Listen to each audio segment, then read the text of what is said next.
मैं अपने YouTube channel जानकारी दुनिया 34 पर आप सभी लोगों का स्वागत करता हूं।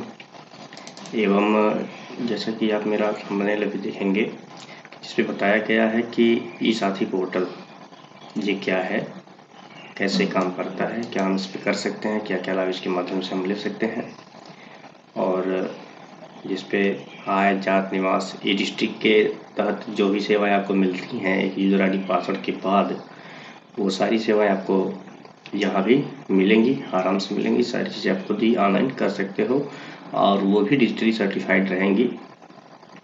ये रिपोर्ट लगने के बाद ही लेखपाल के तहसीलदार की जो भी चीज़ें होती हैं SDM की जारी होती हैं, बिल्कुल वैलिड होती हैं। आप इसे डिजिटल लॉकर पर भी काम में ले सकते हैं। तो हम आपके वीडियो के बारे में चलते हैं और डिटेल्स आपको बताते हैं कि किस प्रकार की साथी का यूज आप कर सकते हैं। कोई भी ब्राउज़र ओपन करने के बाद सर्च बार में आप दो माध्यम से इस वेबसाइट पर जा सकते हैं। पहला जो है वह हम डालेंगे EDISTRICT डिस्ट्रिक्ट UP। इसको हम क्लिक कर देंगे। क्लिक करने के बाद सबसे ऊपर वाला होम पेज हमारा ये है, इस पर हम कर देंगे क्लिक। इस पर क्लिक कर देंगे तो हमारे सामने ये ई डिस्ट्रिक्ट का होम पेज आ जाएगा। ये इसको यहाँ से हम कैंसिल कर देंगे। अब देखिए यहाँ पर जो बताया है कि यहाँ ई डिस्ट्रिक्ट लॉगिन, यहाँ से कौन कौन लॉगिन कर सकता है ये मैं आपको बता दूं, दिखा दूं सारी चीज़ें। तो देख लीजिए कि यहाँ से लॉगिन करने का जो है ऑप्शंस वो डिस्ट्रिक्ट सर्विस प्रोवाइडर जो होते हैं जिला स्तर पे, वो अप्रूवल अथॉरिटी और वेरीफाई अथॉरिटी और CSC एडिटिंग यूज़र जो हम लोग ऑनलाइन करते हैं, ये चारों लोग हैं जिले स्तर के जो अप्रूवल देते हैं और जो लेखपाल लोग वेरीफाई करते हैं, और हम लोग ये 4 लॉगिन जिले स्तर पर मौजूद हैं। ID पासवर्ड डाल करके यहाँ से हम कर देंगे। तो ई डिस्ट्रिक्ट से कैसे करते हैं ID पासवर्ड जो होती है वो तो मैं बात की बताऊँगा किसी वीडियो में। इसमें जो मैं बता रहा हूँ वो मैं सभी के लिए बता रहा हूँ, लोगों के लिए। तो उसको ना मतलब लॉगिन करते हुए हम यहाँ पर जाएंगे सिटीजन ई साथी, ये जो लॉगिन सुविधाएं हैं ई साथी पर हम जाएंगे और यहाँ से ई लॉगिन कर लेंगे।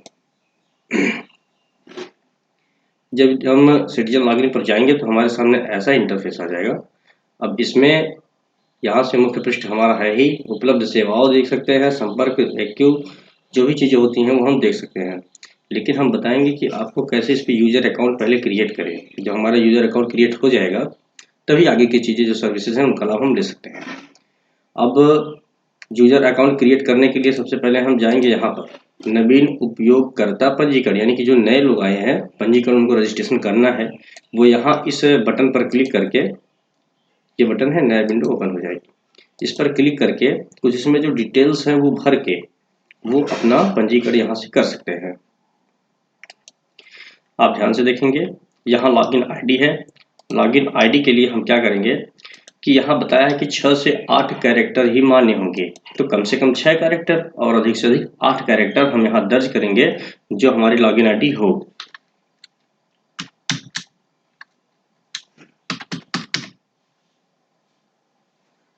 हम इसकी उपलब्धता की जांच कर लेंगे।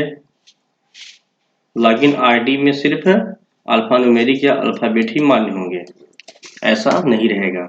जैसे हम अपना कर लें, नाम हमारा, कुछ वर्ड डालेंगे, उसके बाद नंबर डाल देंगे। यह लॉगिन ID प्रयोग हेतु उपलब्ध है। तो आप अल्फ़ाबेट में 4-5 नाम 4-5 वर्ड डाल देंगे और नंबर भी डाल देंगे जो 6 से लेकर के 8 अंकों के बीच में रहे, और उपलब्धता की जांच यहाँ से आप कर लेंगे कि ये ID उपलब्ध है कि नहीं है आपके लिए। तो यहाँ से जांच करने के बाद जब वो बता देगा कि उपलब्ध है, आप इसको ध्यान में रख लीजिएगा या कहीं नोट कर लीजिएगा। अब आवेदक का नाम पूछ रहा है। जो सिटीजन ID अपनी बना रहा है वो यहाँ पर क्या कर देगा, अपना नाम डाल देगा।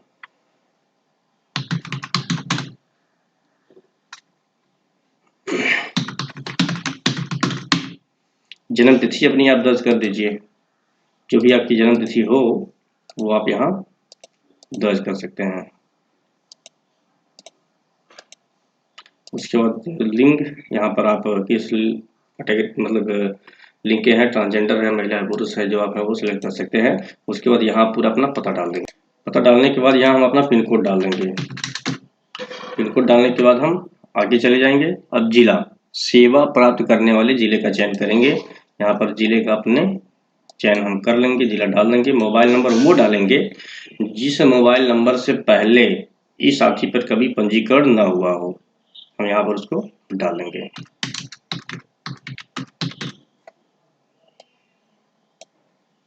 ईमेल आईडी ऑप्शनल है, डालना चाहते हैं डाल दीजिए, वरना कोई बात नहीं।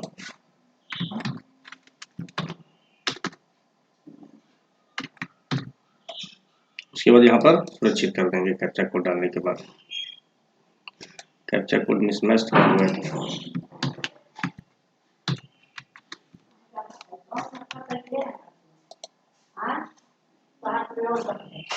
देखिए पंजीकरण सफलतापूर्वक हो गया है। ओटीपी अपने पंजीकृत मोबाइल नंबर पर भेज दिया गया। उसके बाद ओटीपी हम अपना यहाँ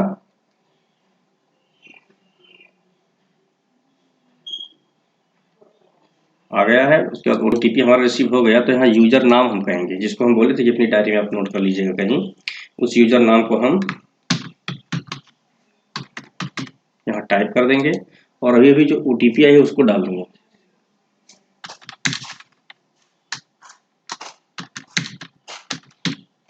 और यहाँ कैप्चर कोड जो है हमारा, उसको हम यहाँ टाइप कर देंगे।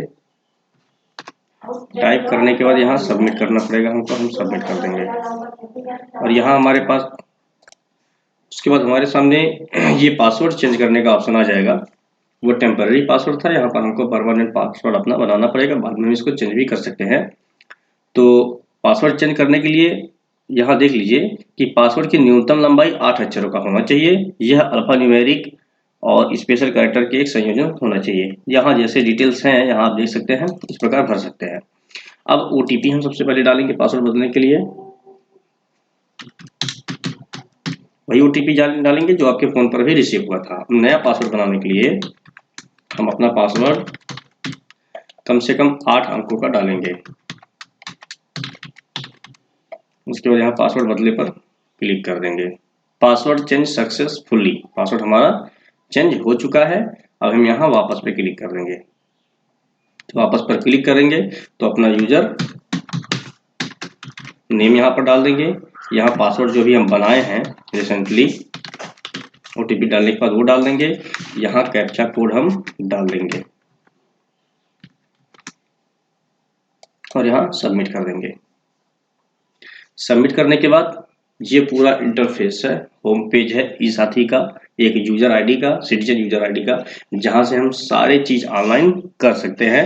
बारी बारी यहाँ हम आपको सारी चीजें बता देंगे कौन कौन सी चीजें आपके पास हैं जो सारी चीजें आप ऑनलाइन कर सकते हैं इस सर्विस के माध्यम से, इस पोर्टल के माध्यम से। तो यहाँ पर हम बता दें कि प्रमाण पत्र सेवा जो प्रमाण पत्र होते हैं उसके लिए आप जाति प्रमाण पत्र हिंदी अंग्रेजी में दोनों बना सकते हैं। आय प्रमाण पत्र, निवास और दिव्यांग यानी कि विकलांग प्रमाण पत्र का भी आवेदन यहाँ से कर सकते हैं। हैसियत प्रमाण पत्र, जो नए हैसियत प्रमाण पत्र होते हैं, रिन्यूअल नहीं, उनको आप क्या कर सकते हैं, यहाँ पर आवेदन कर सकते हैं। हैसियत प्रमाण पत्र जो आप आवेदन किए हैं उनको संशोधित भी कर सकते हैं। और होम मिनिस्ट्री से यानी गृह विभाग से संबंधित जो सेवाएं हैं, आतिशबाजी, ये निर्माण लाइसेंस के लिए, भंडार के लिए, परिवहन ट्रांसपोर्ट के लिए लाइसेंस जो होती है, ये सारी चीजें वो भी आप ऑनलाइन कर सकते हैं।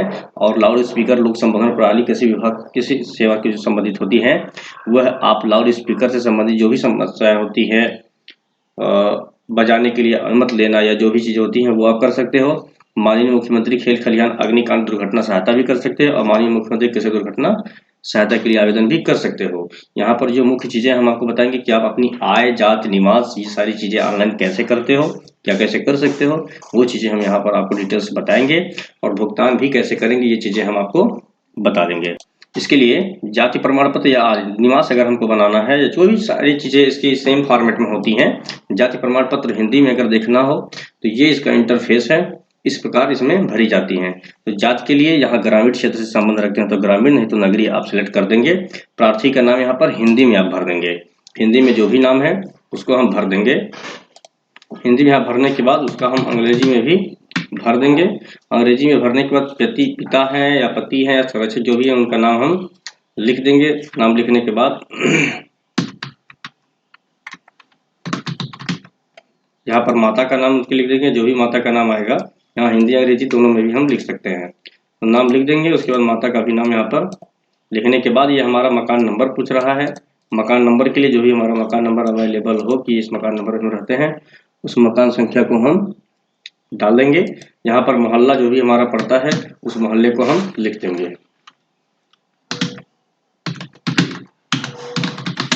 जो भी आपके समझ में आएगा आप लिख देंगे। यहाँ पर तहसील को अपने आप कर लेंगे सेलेक्ट। तहसील सेलेक्ट करने के बाद रिफ्रेश होगा पेज। उसके बाद अपनी तहसील के अंतर्गत आने वाले जो भी गांव हैं, इस गांव को कर लेंगे आप सेलेक्ट। गांव को करने के बाद आप अपना मोबाइल नंबर डालेंगे। वो मोबाइल नंबर डालेंगे जो वर्तमान में चालू हो और जिसपे OTP के माध्यम से ये सारी अपडेट जो होती हैं आपके सर्टिफिकेट्स की स्टेप बाय स्टेप वो मैसेज जाता रहे और उसे जनरेट होने के बाद भी मैसेज आ जाए। ये सारी डिटेल्स भरने के बाद हम यहाँ पर उपरोक्त कर देंगे। ये चीज़ें हमारी यहाँ पर फिल हो जाएंगी। फिल होने का प्रमाण पत्र का प्रारूप, हमको प्रमाण पत्र किस प्रारूप में मिलेगा? हिंदी में मिलेगा। जाति आपकी जो है, जिस जाति से संबंध रखते हैं, चाहे पिछड़ी हो, अनुसूचित हो या जो भी हो, उसको सेलेक्ट कर देंगे। और पिछड़ी अगर सेलेक्ट करते हैं तो उसकी जो उपजातियां हैं, उपजातियों को भी हम सिलेक्ट कर लेंगे। प्रमाण पत्र बनवाने के कारण किसी भी प्रमाण पत्र को आप क्यों बनवा रहे हैं, उसके लिए आप यहाँ जो लीगल कारण है उसको दर्ज कर सकते हैं। कह रहा है कि इससे पूर्व आपकी जाति प्रमाण पत्र संख्या जारी हुई है। अगर जारी नहीं हुई है तो यहाँ नहीं कर दीजिएगा। अगर जारी हुई है तो जारी होने के बाद पिछले प्रमाण पत्र की जो संख्या है, प्रमाण पत्र संख्या, वो आप यहाँ डाल देंगे। कह रहा है आवेदन शुल्क का भुगतान कर दिया गया है, ये हाँ ही रखिएगा। राशन कार्ड संख्या या परिवार ID, इससे पहले कि हमारी जो वीडियो है राशन कार्ड संख्या के परिवार ID के बारे में, उसको देख लीजिएगा, मैं लिंक उसका कार्ड में डाल दूंगा। अब यहाँ बात हो रही है कि राशन कार्ड संख्या हो या तो परिवार ID आपके पास हो जो 12 डिजिट की होगी। 12 डिजिट की भी जिक्र हमने कर रखी थी, उसको भी यहाँ पर आप डाल दीजिएगा। और जो अटैचमेंट यहाँ कर रहे हैं, फोटो अगर अटैचमेंट कर रहे हैं तो उसके लिए ध्यान दे दीजिए कि अटैचमेंट केवल JPG, PNG या JPG में ही होगा, जिसकी अधिकतम साइज 50 KB होगी फोटो की, और अधिकतम साइज न्यूनतम इसकी होगी। और संलग्न जो अदर चीजें हैं जैसे आधार हुआ, वोटर ID हुआ, और सारी चीजें जो आप करेंगे, घोषणा पत्र करेंगे, वो 100 KB की होगी। इन सारी चीजों को आप अपलोड कर सकते हो। तो यहाँ चूज में जाएंगे हम। चूज में जाने के बाद हमारे सामने फोटो रहेगा, फोटो को हम कर देंगे अपलोड। फोटो हमारा यहाँ अपलोड हो चुका है। और अगर हमको घोषणा पत्र डाउनलोड करना हो या आधार डाउनलोड करना हो तो आधार के लिए हम अन्य पे क्लिक कर देंगे और अन्य के शीर्षक का नाम यहाँ पर पूछेगा, उसको हम शीर्षक का नाम लिख देंगे। उसके बाद यहाँ पर ब्राउज पे आ जाएंगे। चूज जब कर लेंगे फाइल तो यहाँ आधार को कर देंगे अपलोड। अपलोड करने के बाद ये कह रहा है कि 100 KB से कम की होनी चाहिए। 100 KB से हमारी ज़्यादा की, हम अपनी फाइल को 100 KB से कम का कर लिए हैं। यहाँ चूज फाइल पे जाएंगे आधार कार्ड को और यहाँ डबल क्लिक करके अपलोड कर देंगे। अपलोड करने के बाद ये हमारा अपलोड हो जाएगा। उसके बाद हम इसको दर्ज करें जहाँ है सबमिट कर देंगे, यानी कि दर्ज कर देंगे। दर्ज करने के बाद कृपया स्वप्रमाणित घोषणा पत्र संलग्न करें। यहाँ आपको स्वप्रमाणित घोषणा पत्र जो होता है वह संलग्न करना पड़ेगा, ये मैंडेटरी है। और ये डाउनलोड कहाँ से होगा, भरा किस प्रकार जाएगा, ये मैं आपको डाउनलोड करने के लिए आप यहाँ EDT के होम पेज पर आएंगे। होम पेज पर आने के बाद जो महत्वपूर्ण डाउनलोड सेक्शन है, इसमें आप यहाँ पर पाएंगे कि स्वप्रमाणित घोषणा पत्र। ये स्वप्रमाणित घोषणा पत्र आप पा जाएंगे। इसको कर लेंगे डाउनलोड। डाउनलोड करने के बाद यहाँ स्वप्रमाणित घोषणा पत्र, इसको भरना क्या क्या है ये चीजें मैं बतला दूं। यहाँ आप अपना नाम भर सकते हैं। नाम भरने के बाद यहाँ आपके पिता या संरक्षक जो कोई भी है उनका नाम, आपकी उम्र कितना है वर्षों में यहाँ लिख देंगे, व्यवसाय क्या करते हैं यहाँ लिख देंगे, और अपने निवास का पूरा पता ये आप यहाँ पर मेंशन कर देंगे, जो कि आप अपने निवास जाति जो भी है आय में भर रहे हैं वो चीजें यहाँ पर भर देंगे। और किस स्थान पर भर रहे हैं यहाँ भर देंगे, और आज का दिनांक भर देंगे या जिस दिन भी आप फॉर्म को भर रहे हैं।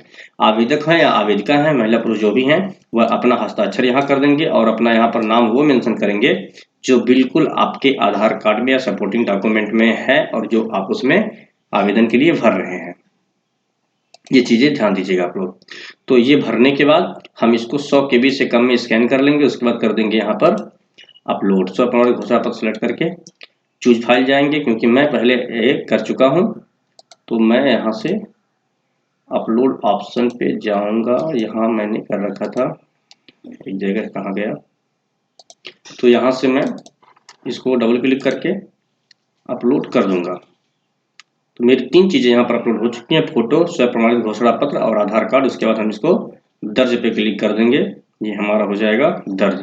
दर्ज करने के बाद जब हमारा फाइनल सबमिट हो जाएगा आवेदन पत्र, तो यहाँ पर जाति प्रमाण पत्र, ये आवेदन का प्रारूप, आवेदन संख्या हमें ये प्राप्त हो जाएगी और किस डेट में हमने आवेदन किया है ये सारे डिटेल्स हमारे ओपन हो जाएंगे। यहाँ से इसको प्रिंट करके देना हो तो दे सकते हैं या क्लोज करना हो तो क्लोज कर सकते हैं। अब यहाँ हमको सेवा का भुगतान करना है तो यहाँ क्लिक कर देंगे। इसकी सेवा के लिए ये हमारी एप्लीकेशन आईडी हो जाएगी, जिसको आप नोट डाउन कहीं कर सकते हैं। पीछे जो प्रिंट आउट हमने बताया है वो कर देंगे। यहाँ पर पेमेंट क्या है, 15 रुपये, और हमारी यूजर आईडी है, किस प्रकार से पेमेंट हो, ये प्रोसीड विद पेमेंट पे हम क्लिक कर देंगे।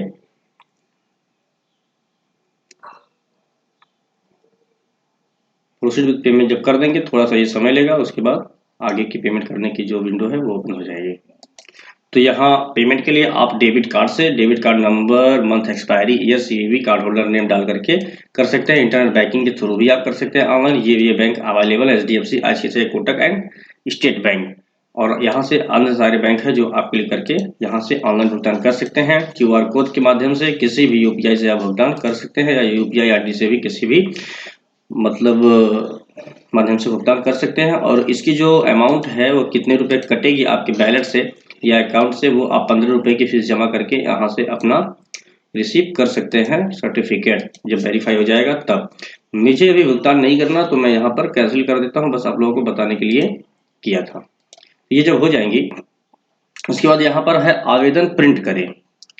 तो आवेदन संख्या से यदि आप भूल गए हैं तो आवेदन संख्या आपके पास है तो आवेदन संख्या डाल करके यहाँ पर सुरक्षित कर देंगे, तो आवेदन संख्या के बाद आपका प्रिंट आउट हो जाएगा। अब आवेदनों की सूची, जो भी आवेदन हम भरेंगे यहाँ पर उसकी सूची मिल जाएगी, चाहे वह जाति निवास जिस प्रकार का हो, यहाँ सर्विस नेम किस प्रकार की मतलब आप ले रहे हैं, चाहे जाति हो, निवास हो, जो भी।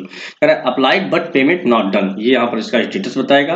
अब निस्तारित आवेदन, जो आवेदन का पेमेंट हो चुका है और वो हमारा निस्तारित हो चुका है, सर्टिफिकेट जनरेट हो चुका है, चाहे कास्ट हो, इनकम हो, डोमिसाइल हो या अदर्स हो, सेलेक्ट कर लेंगे तो हमारा रिकॉर्ड बताएगा कि अभी नो रिकॉर्ड इसलिए बता रहा है क्योंकि हमने यहाँ पर पेमेंट नहीं किया था और हमारा सर्टिफिकेट भी अभी जनरेट नहीं हुआ है। तो यहाँ पर सारी चीज़ें ये थी। रसीद की प्रतिलिपि यदि आप चाहते हैं तो यहाँ आवेदन पत्र संख्या डाल करके अपनी रसीद को प्रिंट आउट कर सकते हैं। तो इसके लिए हमारी वीडियो देखने के लिए आप लोगों को बहुत बहुत धन्यवाद। यदि वीडियो अच्छा लगा हो तो निश्चित ही अपने दोस्तों के पास और अन्य जगहों पर शेयर करिए, जिससे सभी लोग इसका फायदा ले सकें।